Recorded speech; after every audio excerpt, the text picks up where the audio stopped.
What's up, y'all? Welcome to Off the Cuff. We're going to do a little thing. We're going to do a little different, a little something different here. On location. We're live. Well, not live, but hey, we're here. Suedo live.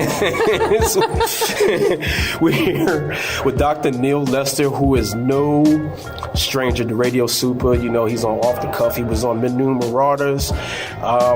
Man, he needs no introduction. But Dr. Lester, thank you for having us here. How you doing tonight? Oh my gosh, I'm floating now. We just had a program that really inspired, and I hope will lead us to be better today and tomorrow than we were today. So I am happy, inspired, and I feel energized. Man, and it's a great one. We're going to talk to some great people that were a part of the program. And I mean, my co-host Lisa Arenas here. What's up, girl? Love is in the air. Love is in the air. That's all we got to say about that. We're breathing deep. Yes. Breathing deep. You got to. That is the theme of the night. That's the thing. Love is in the air. Yes, and I mean, and it's the story behind how this whole thing came together, like what this musical concert is it was great. Mm-hmm. And we're going to have Dr. Lester just give his synopsis on, the whole program and how everything came together. So other than that, man, I mean, what we're going to do is we're going to go into a couple tracks right now, What up? What's up? This is DJ D&3 over here off the cuff, radiosuper.com. I'm over here with my co-host. What's up? Miss Lisa Arenas. Yeah, we over here at Tempe Sun Studios. Rod Dollars in the building. Press Play. Project Humanities. Put on a dope show. Program. And one of the bands that we're going to we talked with is Press Play. You know what I mean? They came up and I don't know how to explain it, man. These guys are like fusion, jazz fusion, like neo soul, like a little bit like that, man. Categorize it. Man, so I'm over here talking with the keyboardist. Her name is, introduce yourself. My name is Carly Bates. I'm over here with the drummer. My name is Mike Pfister. And the bass guitarist right over here. I'm Joey Pettit. Joey Pettit, man. And we missed our lead singer, the lead vocalist. I mean, she was dope. I forget her name. I'm sorry. Demi Johnson. Demi Johnson. She's very dope. Man. So where we going to start here? I mean, Press Play, man. How did you guys, come up with the concept, and how did you guys meet? Little history about you guys. Well, I think Demi, Carly, and I met first, or came together first, and then Joey came in a little bit later. And we just came together around music different types of music, gigs that we were playing, things like that. So y'all ASU students? A lot of us have connections to ASU. Okay. But we all just kind of fell into this from different parts of the community. Cool. Word. And I know the bass guy, he's really quiet over here. No, he's really cool though. I know, bass dudes from bands are really cool and all, man. So you guys, how long have you been playing together? Well, I joined the group about a year ago. Yes. But they've been together for 2 years. 2 years, yeah, 2 years total. 2 years, okay. And that's when you met up with the lead singer. Yep. Cool. Yeah. Man, so are you guys basically known as a cover band, or do you do also original? Yeah, we started with jazz standards, so kind of finding our voice through music that's been around for a really long time, and then we kind of evolved into what are some hits that we really connect to personally, and that's how we kind of got into this neo soul R&B vibe. And just recently we started working on original music, so it's been kind of a step-by-step progress. Yeah, absolutely. Word up. So you guys, I mean, you've been doing your thing a lot, and so basically, have you been performing at local venues or so? It's more of like a live type of thing? Can we hire you? Or? Yeah, it's definitely more of a live band. So we perform primarily in Phoenix, Tempe area. In a variety of different. We played at a variety of different venues too. So anything from a coffee shop to a larger venue like this. Cool. So do y'all explore downtown Phoenix, around the Roosevelt Arts District and First Friday and that type of thing? Because it seems like y'all would really mesh with that crowd. absolutely. We have one of our favorite spots is a Songbird Coffee and Tea House on 3rd Street in Roosevelt. All right. Yeah, so you guys are going to be down there this coming first Friday? Or I think that was tonight. That's tonight. Well, last... Is that tonight? Man, Even though this will Friday. air Monday night. Yeah, this aired Monday night. That's making me sound all crazy. So up there, here. Okay, which leads me to the next question. Next First Friday. Yeah, they'll be here. Or they'll be there. Okay, so that leads me to the next question because you're here at the Project Humanities, the shindig that we're having here for the humanities. So how did you, I guess, link up with Project Humanities to play tonight? Well, we played a previous event that they did in the fall that was a fundraising event at a place called Grand Central Coffee in Phoenix. And then that led to this event and the song reveal. It was an extra event that they wanted to do in the spring. So that's kind of how we linked up with Neil Lester and with Casey McCollum. Nice. And Humanities 101 is not to be confused with an ASU course. It is a movement brought together by doctors, students, community activists, musicians. Yeah, and then we're going to talk with Dr. Lester a little bit more about that too. Right. And yeah, it's definitely a good thing to get down with locally here in Phoenix. Okay, my man, bass player. I'm going to put him on the spot. I mean, I love the music, and I can see you guys have played a lot, covered a lot of my favorite artists. Any personal musical influences, starting with you? For me personally, with this group, I've listened to a lot of D'Angelo's music, and specifically Pino Palladino plays bass. Oh yeah, Pino was bad. Yeah, and so I pull a lot of influence on the bass with him, but in general, I think we kind of pull from a variety of kind of R&B artists, like a lot of Motown stuff, and a lot of newer artists like Erykah Badu and D'Angelo. True. Okay. How about you, sir, Mr. Mike? You know what? As a drummer. Yeah, very similar thing. So, I mean, a lot of my influences growing up were hip-hop and then later jazz and neo-soul. So, a lot of drummers in that genre that I dig is like Chris Dave, Marcus Kohlenberg, some other cats that kind of play within that genre. So, I think in terms of the band as a whole, that genre has been really influential and kind of helped to shape our sound somewhat too. Nice. How about you, Miss? I've been rocking the ladies, so Alicia Keys, Lauryn Hill, Erykah Badu. I can see the influence, yeah. Absolutely. And you're killing it on the keys too, I can see you on the solo and stuff and all. And wow, so man, any current music out there that you guys are gravitating towards a current artist that you guys. I mean, it could be hip hop. What have you been working on lately? You know what? Joey actually brought in a band called Wolfpack. Okay. That we've been checking out. We've been checking out some more Badu. Hiatus Coyote. Yeah. Oh yeah. There you go. I mean, I can definitely see that influence and stuff. See, DJ DN3 is technically a hip hop DJ, but he has a jazz soul, so this is actually right up his alley. Man, I mean, I don't know.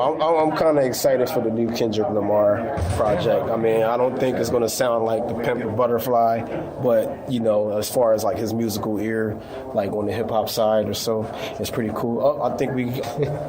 Okay. All right. Cool. You have I think the most important part for y'all, and I super appreciate your time in the interview, is where can anybody find you, book you, find new music, projects, shout outs, social media links, anything like that? Go ahead. Yeah, our main method of communication right now is our Facebook page. It's you can find us on Facebook. Our name is Press Play. That's one word, so PRESS, no space, PLAY. Nice. You guys working on any recorded material? Are you guys going to be recorded? pretty soon? Or you should. Currently, we haven't been doing any recording, but that's definitely something we've considered. Okay. Well, I'm definitely Stay tuned for that. Yeah, we're gonna stay tuned for that. I'm definitely gonna look out for you guys. You guys are great, man. Keep doing your thing. We appreciate the time for the interview. Any you guys got any shout outs or you wanna shout out anybody? To Demi Johnson, who could be here. Okay. Regrettably, but, The missing piece. Yeah, she's great. Yeah, for sure. So shout out to her and shout out to everybody that's come out. Shout out to Ashley Brennan. Okay. Shout out to Ashley Brennan. Yeah, man. She has brought out hundreds, not hundreds, but the Yeah, bulk yeah. of our Fans and attendees to shows for sure. Yeah. Dope. Well, definitely keep us informed when you guys are finished with any new projects and music that you put together, and we will definitely give you a platform. Yeah, definitely. So Radio Supa supports you guys. Thank you for everything. Thank you for the cool sounds. And we're going to go into a couple tracks. Right? Yeah, absolutely. All right, no doubt. We'll be right back. All right. What up? Off the cuff. DJ D&3 is over here. Lisa Arenas, what's up, my co-host? We're back. We're back. You know what I mean? We're over here. We're talking with Don. Okay, Don, he was actually a participant. Not to be confused with Don Juan. Nah, or Donald Trump. All right, we're not going there tonight. You know what I mean? But introduce yourself, brother. I'm Don Guillory. I'm a historian and history instructor at Arizona State University. Nice. And he's over here with a couple of his novels that you wrote, or those are your books. Your books. Nonfiction. Nonfiction, yeah. Okay, could you, give us a little background on, the book, and then we'll talk about how did you get hooked up with Project Humanities with this event tonight? Okay. The book is called The Token Black Guide. It's a discussion and examination of being one of, if not the only person of color in a situation, whether it's work, friendships, organizations, school, things like that. There's some pretty deep stories. There's some lighthearted moments. It's a book that's accessible to people whether you're black or not. Okay. And when did you, release this book for public? Oh, okay. It was. I went self-publishing, the self-publishing route last year. It came out in June of 2016. Decided to go that way just so I could keep anybody's outside influence off the book. So I didn't have anybody telling me, hey, so go ahead and take this out. This doesn't sound right. I want my voice to be heard as opposed to somebody else hearing my voice and then trying to change it. Creative control. Mm-hmm. Nice. Okay. I'm actually in front of the book right now, and I like this. This is starts out, I have a black friend doesn't mean what you think it does. And actually being a white person who grew up in a non-white environment, I think that this is going to be very interesting because there's many aspects to racism that people still won't confront or face and or don't even realize. I've experienced it from quite a different perspective. So I want to say kudos to this, and I'm really excited about it. Yeah. Well, it's about having those uncomfortable conversations that everybody's afraid to talk about. And in fact, in a couple of parts of the book, I talk about how we have that illusion that we talk about race, but we don't. We talk about it in time of crisis. We talk about it during riots. We talk about it when something significant or painful happens. And it's almost like window dressing as far as a conversation. We don't really get to the root of the issues. We don't talk about things. In fact, to have a conversation is what's really essential. And in order to have a conversation, we've actually got to listen to what someone is saying before we decide to start talking and reply. And unfortunately, with a lot of issues dealing with race, it's people talking and not a lot of people listening. Yeah, oftentimes these days people just listen to respond. They don't listen to understand. Yes. And yeah, I'm a huge fan of that part right there. I do believe that a lot of people are becoming comfortable and believing that racism and prejudice has just kind of quote unquote gone away in their world. But it's still a very harsh reality, and I do believe that people need to understand that. That is what's up. Okay, so you're here. Mm-hmm. You're here at the this Project Humanities event here. how did you, I guess, link up to be involved with this program? Oh, it's not really an interesting story. I started attending some of the events that the ASU Center for the Study of Race and Democracy had, as well as Project Humanities, because I'm always looking to understand more about aspects of culture, race, gender, sexual orientation, things that I'm already comfortable with, but I want to learn more about so I can actually educate others. Right. But I attended a few times, got to know Dr. Lester. He's called me out to do presentations on things like representation in film and television, and talking about how we get a lot of those stereotypes and cliches, and how we kind of recycle a lot of these generalizations about people, no matter what category they fit into. But he often calls me every now and then, because as he kind of led in with the opening, said, hey, he's kind of a resident historian. He's the guy we go to when we need stuff. And I find it flattering, but it's one of those things where history is a daunting task, because there's a lot of moving pieces, a lot of issues in it, especially tonight's presentation talking about the importance of music. Music is a great mode of communication, and not just as far as with words, with the words themselves, but with whatever the message is, and then connecting people from different backgrounds, different lifestyles, and different languages. Because you don't need to speak English to understand some of the lyrics in hip hop, especially late 80s, early 90s, what was going on. Yeah. There are kids, there was a big hip hop movement in France, in Germany, even in Japan. When I went to France, and yes, especially United Kingdom. But when I went to France in 2003, I ran into North African kids, Middle Eastern kids, Sub-Saharan African kids. They were all listening to the same music we were listening to. And they got it. Right. And like hip hop is, I guess, man, it's that one genre that probably just gelled the world, as linked the cultures the most. It's really big in Native American communities right now. There's a guy by the name, the one I can think of the most is Superman out of Nebraska, North Dakota. Right. But he's a Crow, and he tours internationally. His songs incorporate old school hip hop, incorporates traditional indigenous songs and instruments. And he's connecting and fusing those cultures to actually tell the story of what's taking place on the reservations and what Native Americans are dealing with. Yeah, that's pretty dope. We had a chance to actually interview one of the hip hop pioneers for Native Americans, Lightfoot. Yes. Remember? The actor. Yeah, definitely. Yeah, so that was good. And basically, you just put you hit the nail on the head with that.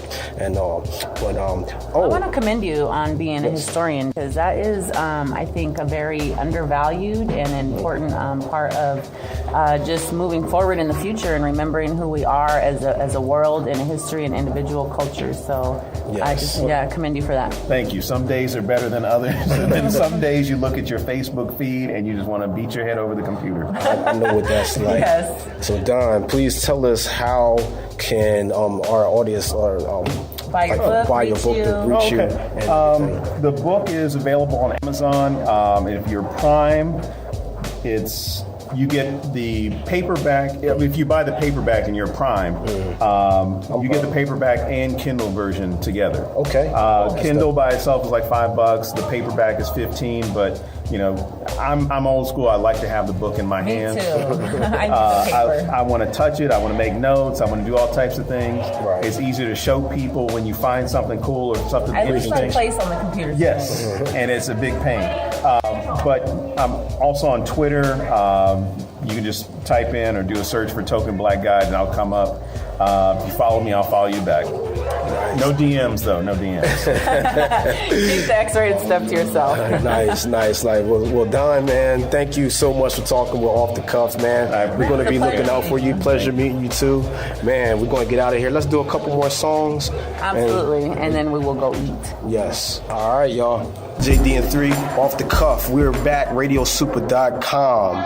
Lisa Arenas, what's up, girl? Oh, we had a really nice evening. I'm glad we came out, and I'm really excited about throwing some exposure on this cause, Humanities 101. Yes. We got Dr. Neil Lester in here. Oh, man. I had a great time, man. First of all, the events that you guys put on, whether it be, these music concerts or whether it be the lectures and all, it's very interesting. And I believe that, the more and more this gets out, the more and more I think it'll be better for the community. Absolutely. Yes. Well, and the thing about music is that music really does have a power to heal. Music really does have the power to give us inspiration, particularly when you feel like the world is sort of crumbling around you. Sometimes you just pull out a song, and the song has a way of lifting the spirit. It doesn't mean that it changes the circumstance, but it changes your reaction to the circumstance. For a moment, it that's makes for you the feel moment. better. And that's what people need are moments now. Yes. Moments where you can get through to the next moment. Because that's what we live in life, moment by moment. Because Right. any of us, the circumstance could change at any moment. Wow. And what we're trying to do is to bring people together and say, that's what makes us human. Right. That's why we should be loving on each other more instead of the hating, instead of pulling people down. Lord knows life is hard Oh enough. my goodness. If we only knew what people were going through. 'Cause Right. everybody I know, this pastor of the church I go to, he says, and this is not a sermon, what this is acknowledging that everybody's going through something. Yeah. And if we give people the benefit of the doubt, then that's where we reclaim our humanity. Empathy was a With the big word compassion, tonight. the empathy, the respect, the integrity, compassion, and ultimately, I think it's the self-reflection. Because it's so easy to look at what other people are not doing instead of looking at what we are bringing to the table. Right. Somebody didn't speak to me. Well, did you speak to that person? You don't know what was on that person's mind. Somebody cut me off. Did you know the person deliberately cut you off? That's what I'm saying. It's the self-reflection part. Maybe they just didn't have their glasses on Maybe that they didn't day. have the glasses on. Maybe they should be driving. Right. I don't know what led them to that. What I'm saying is the self-reflection because it's easier to focus on other people without sweeping out our own. Yes, absolutely. Dusty kitchens and, if you have a kitchen and your own hallways. Yes. Dr. Lester, let's back up for a minute. Let's back up. Let's back up. Okay. Let's talk about how this thing came together because you were saying when you were introducing the whole program tonight, the event, that Project Humanities needed a theme song. And you were first in contact with, I guess, the producer or the writer. The first writer was Dick Wagner. And Dick couldn't finish because, he passed away. Rest in peace. But could you go ahead to the background of that? Well, it's not that Project Humanities needed a theme song. What we had was an idea to respond to the question, losing our humanity, and we wanted to say no. So one of our supporters knows Dick Wagner and said, let me introduce you to Dick Wagner to see how we might get him involved. So we didn't go to him specifically saying we need a song. Dick said, I want to write a song once he heard about what it was we were doing. That's even more special. That's even more special. So we didn't go to him saying we need a song, sir. Yeah. What we said is, how would you like to be part of this movement? And he said, I want to write a song. Express but in music. A week, he wrote the song for us. So just to kind of put everything in a nutshell, this is a movement that is using music to kind of bring awareness to a compassion movement that brings about empathy and things like that towards giving back to humanity and love and compassion. Correct. That's exactly what it is. And it's a series of things. So it's not just a song. We do special events, workshops, lectures. We create activities. We call it a toolbox. Okay. And the idea is to remind us that we are better than the headlines. And so, we do everything from, we do our bi-monthly, every other week outreach to a homeless adult community in downtown Phoenix. And go ahead and share the time, place, and things where people can donate or help for that. And this is not seasonal. This is all year round. The only thing that would keep us from doing it, handing out the distributions or donations that we get, is if it rains. But otherwise, we are there at 6:30 a.m. to 8:15 a.m., out by 8:30. And we are donating gently used clothes and shoes to an adult homeless population in downtown Phoenix. It's 12th Avenue and Jefferson. And it's every other Saturday. And tomorrow, which is April 8th, is the Saturday. And then 2 weeks from there, we'll do it again. And it's amazing. We've had Boy Scout troops out. We've had retirees. We've had families. We've had couples. This is something everybody can participate in. And we try to give back and to be, offer kindness to people who are often dismissed as being inhumane, as though they control their own circumstance. And actually, a large part of that homeless population is veterans that served our country to give us these privileges. Absolutely. And well, outside, and also ex-cons, too. I mean, one of the things that we've tried to look at is recidivism. So now we are not just handing out a pair of shoes, but it's amazing what a pair of shoes will do to somebody who doesn't have a pair. 80% recidivism, right? That's right. Okay. And so what we're trying to do is we're now interviewing anonymously to figure out how can we go to that next level? How can we connect those individuals? How can you actually really, truly rehabilitate? How can we provide or connect them with resources that can help them get out of that circumstance? Perfect. Yes. So besides specifically donating to that cause every other Saturday, how can people find you as a whole program or give, as you were talking earlier about some sponsors and different things that you have here for Humanites 101? Our programs are, I'm using air quotes now, are free, but they are never free. They're only free because that's what we want to make available. Right. But we know that behind the scenes, we have just a little reception here. Somebody has to pay for that. Right. Bobby Taylor coming from Hong Kong as a Motown legend to produce Love Is in the Air, somebody had to pay for that. But we and know how phenomenal that is. I know. I had no idea who he is. But then when he did that little squeal, I heard exactly what that was. So for everybody who's under a rock, the person who brought this song together was actually the founder of the Jackson 5, right? Michael Jackson 5 taught him that little squeal that we know him for. And he was actually a recorder in his own right with Bobby Taylor and the Vancouvers. Yeah. Nice. Yeah, Bobby Taylor and he has that kind of Motown, Commodores. Did you hear that kind of like, well? Yes. Kind of stuff. I love that. That's my favorite. He brought that to this so that you've got not only this hybrid of rock, but you've also got rhythm and blues in there. Right. That to me becomes the total embodiment of what we can do and are doing with our Project Humanities. We are bringing people together who ordinarily wouldn't come together. Different cultures, and finding environments. out that we actually are more alike than we are unalike, which is what Sister Maya told us. Right. And on that note, I'm going to bring up something we talked about real quick.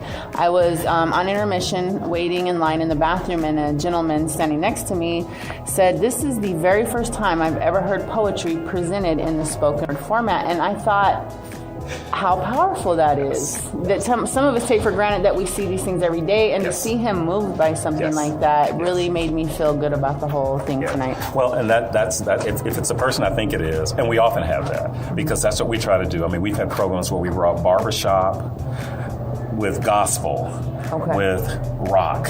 These are people who ordinarily wouldn't hear each other, and they're like, wow.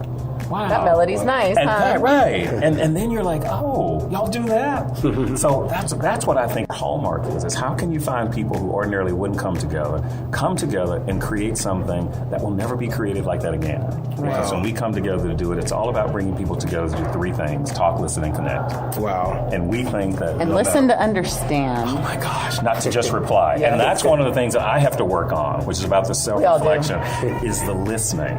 Because it's so easy to just talk. So ready to express. Yes. And to reply and respond to, as opposed to listening. So trust me, when I'm up there and I'm facilitating a conversation, I am talking as much to myself as I am to other people. Nice. Man, this is so lovely. It was such a pleasure to meet you. This is so lovely. Thank you for coming out. This is so lovely. We'll do it again for sure. Before we wrap this up, we're having a love fest. Yes. Right. Okay. Love is in the air. We're digging deep, right? Before we wrap this up, I work on Saturday mornings, but I'll help out. Well, you know, but the other thing too is that why it doesn't even have to be that you come down on Saturday morning. If you collect socks, if you collect stuff, we will come get it. I actually have a huge bin of clothes my 17-year-old daughter just put to the side. We will come and get it. I got you. We have people out there who will collect the stuff. So that's what I'm saying is this is something everybody can do.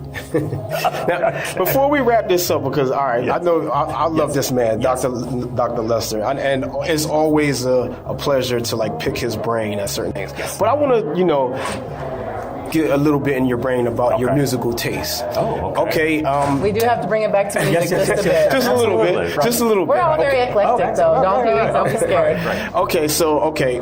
In 2015, President Obama declared that his favorite song of 2015 was Kendrick Lamar's How Much a Dollar Costs. Okay. I'm not sure if you heard that song. I did not hear that song in particular. The premise of the song was basically it was about him rapping about a homeless man that was was basically just asking Kendrick for $1. Okay. And Kendrick just basically turned him down and said, no, you're just going to smoke it up. No, you're just going to drink it up.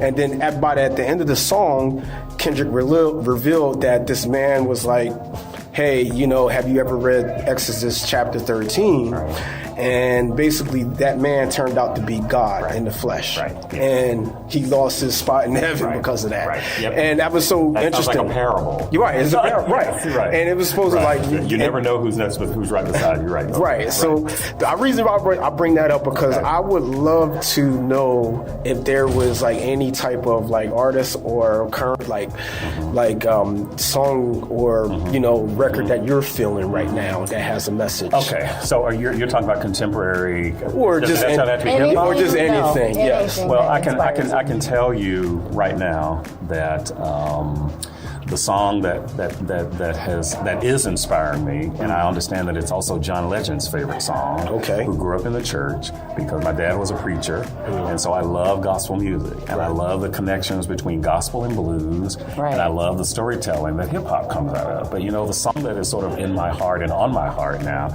is a song that Gina performed tonight, which is "I Won't Complain." Wow. And the reason that is because we all have some good days and some bad days, and it's easy to only remember the bad stuff. But the fact that we are getting up in the morning, the fact that we are able to make it another day, that's what I have to remind myself that, you know, there's so many things that are messed up in the world, but there are so many things that are right with the world, that everyday people are trying to do decent things. So I'm not going to complain. Right. That's why that resonated with me, and that's why I requested that she sing it. And I can tell you, one of the singers at my church sang it, and I bought the CD and have it on replay because I have to remind myself that through it all, there's some plan, and that I have to go on with the plan. So this is not giving up, and I'm not giving up, but there's so many things in the world that we can't control. What we have to recognize is that we have to repurpose that thinking. And for me, that's the message. Now, I can talk about, you know, I taught the whole Beyonce Lemonade. So there's some powerful things in there, like freedom, Her for emotions, example. for sure. But even the freedom is powerful. But if I'm talking about what's right here in the heart now, it's I won't complain. What moves you? Yes. It's moved me. It's I won't complain now because I've had some good days and some bad days.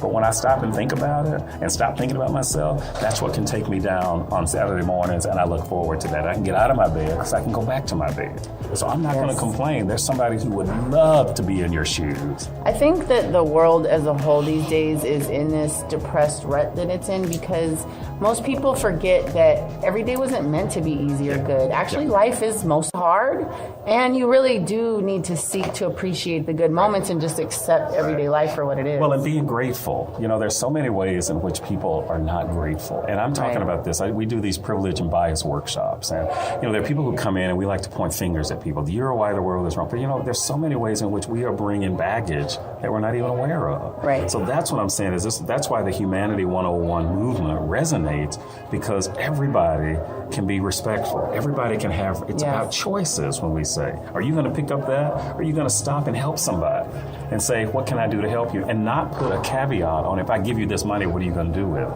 And believe it or not, folks, it is true. Positive energy rubs off as well as negative. So seek to be around positive people and produce positive results. Right. Well, and there's something called negative bias, where no matter how many good things happen to us, we will fixate on the bad stuff. And glass half empty. Oh my gosh! And there's something about forgiveness. That's a lesson too. And this is not about a Bible school. This is about a lesson in understanding that if you've been hurt, and we all have, we have to let that go so we can be liberated. Whether it's a bad relationship or a bad something that we've come. And I'm not saying it's easy, but I'm saying that's the part that I'm not complaining. The fact that I have, you got to let that go, man. So. And on that note, those words on that sermon there, right. No, we went to church tonight. It doesn't matter what your church is. No, but we definitely are always trying to reach people and give them something different. So I appreciate it. Thank you. And it's about hope and possibility.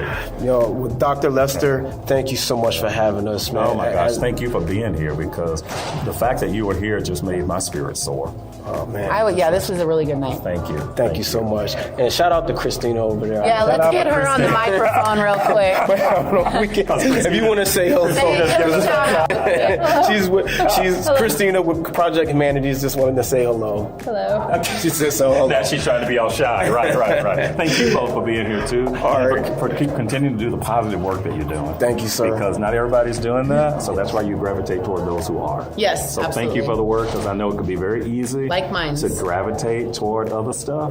What I like to call reality TV be phenomenon. Principled. Yes. Because at the end of the day, that's what you go to bed with, is your principle. Not really loving hip hop. That's it. We're going to get out of here, y'all. This was a great Thank you so episode. much. Off the cuff, Thank you so much. radiosuper.com. Thank you. Get your t-shirt. I know it's out there. Project Humanities.